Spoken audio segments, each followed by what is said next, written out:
Show me a kid who didn't have any kind of fire engine in their toy box and I will show you a liar. This month's theme for the challenge of the Diecast and Scale Models community on Facebook is any forces or emergency vehicle. And this Dinky Toys fire engine is our patient for this week. Hi everyone, I'm Johan and this is Belgian Diecast Restorations, your place for diecast factory resets and makeovers.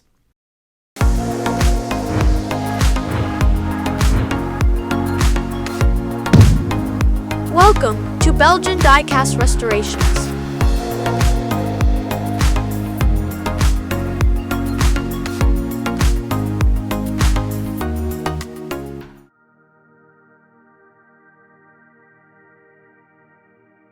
The Dinky Toys number 259 fire engine was introduced at the end of 1961, along with the number 254 fire station. It had push-down steering and a thin ladder on the roof, which was the same as the older number 250 fire engine. That's why the ladder had a hole in the side to attach the bell of that earlier model.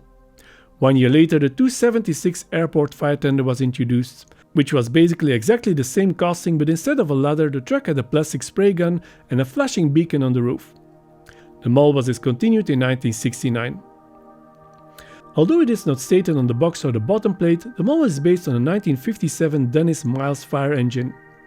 Miles was a British coach builder established by Alfred Miles in 1860. The company was specialized in building fire engines, in this case on a Dennis F8 chassis. I picked this model up from a box at the monthly collector's fair in Brussels. It lost a lot of its former glory and its ladder. One of its previous little owners gave the new coat of red paint and painted the bell blue to resemble a beacon. It looks like the truck still has all 4 of its tires, but one is different and smaller. The most worrying damage, however, is the broken center pillar.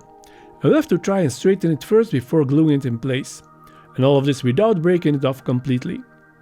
This should be interesting, so let's go to tools and give this model a factory reset.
This early 60s dinky model of the Dennis fire engine was showing its age. The center pillar was broken but luckily still attached. The windows were scratched up, the leather was missing, and one of its previous owners tried to repaint it, getting paint on the windows and turning the shiny metal bell into a blue beacon.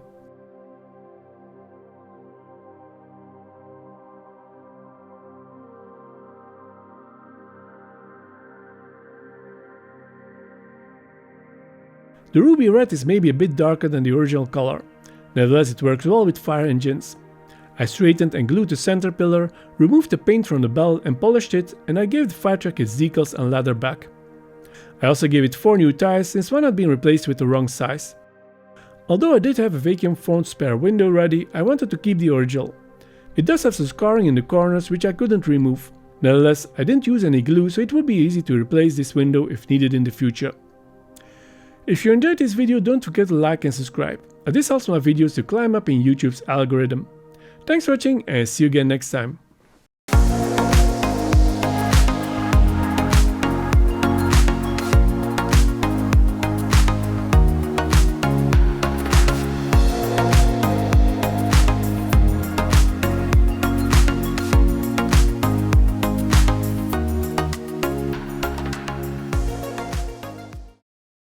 Belgian Die-Cast Restorations.